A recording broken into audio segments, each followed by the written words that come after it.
Thank you, Mr. Chairman, and thanks for holding this important hearing. I'm reminded as I was listening to your comments, the late Commerce Secretary Ron Brown, maybe even testifying in this room, I can't remember, but he said, I'm the Secretary of Commerce and all the issues that commerce oversees. But I guarantee you, if a member of Congress is calling me, it's about fish. And I think that that says the important nature of, to the state of Mississippi, to the state of Washington, I'm sure to the state of Alaska, I saw the senator from Alaska here, and to many of our other colleagues. These are important economic and sustainability questions. So thank you for holding this important hearing, and particularly the severe impact of COVID-19 on the seafood industry, because it has had serious economic consequences. And I want to thank the witnesses for participating, especially Phil Anderson, who's taking a day off from running his charter boat out of Westport, Washington, to be with us. Phil, I'm sure you'd rather be reeling in coho or spotting albatross or many other things, but I really appreciate you being here and certainly being here so early. The seafood sector is the cornerstone of a $30 billion maritime economy in the state of Washington.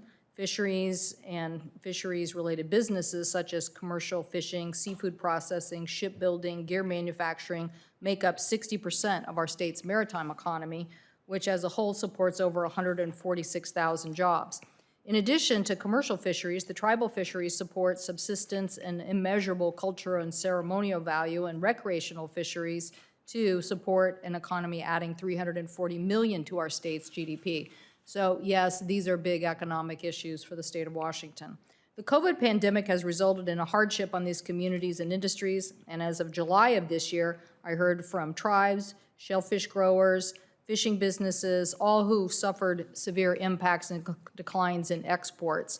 The COVID pandemic unfolded in many devastating ways to the restaurant industry. It gutted the market for seafood virtually overnight, and the seafood and restaurant industries are inextricably linked to the nearly 3/4 of all U.S. seafood that is consumed in restaurants.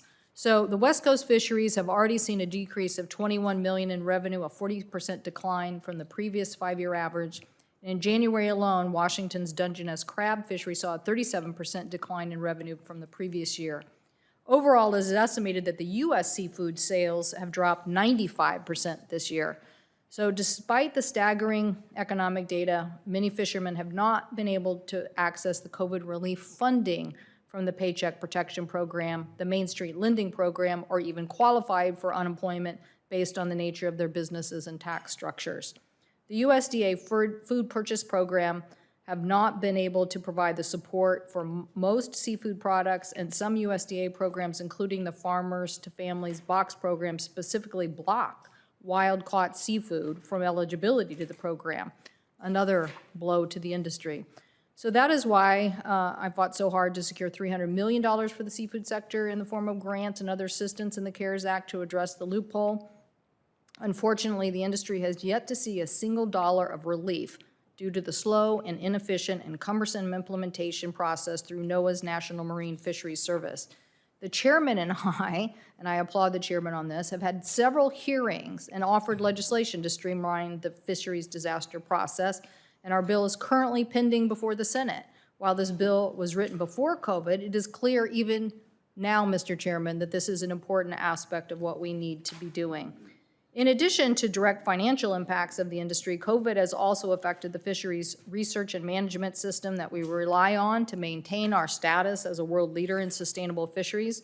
NOAA has issued waivers for observers and monitors of commercial fisheries and canceled stock assessment surveys that supply crucial data. I'm going to talk about this later, but stock assessments are the bedrock for our fisheries management system. We need stock assessments to continue. Today, I want to hear from our witnesses about how disruptions to stock assessments will impact fisheries management in the future. And in closing, Mr. Chairman, I would be remiss if I did not mention my opposition and disappointment in the administration's actions in Bristol Bay, Alaska. Instead of focusing on getting recovery dollars out the door to protect seafood sector, the administration is paving the way towards permitting the Pebble mine. Salmon habitat and mining do not mix. The mine will kill salmons and thousands of American jobs that depend on them if any accidents are to occur. When the late Ted Stevens was quoted, he said, quote, "This is the wrong mine in the wrong place," end quote. I doubt he could imagine this even being a more pressing issue than it is today.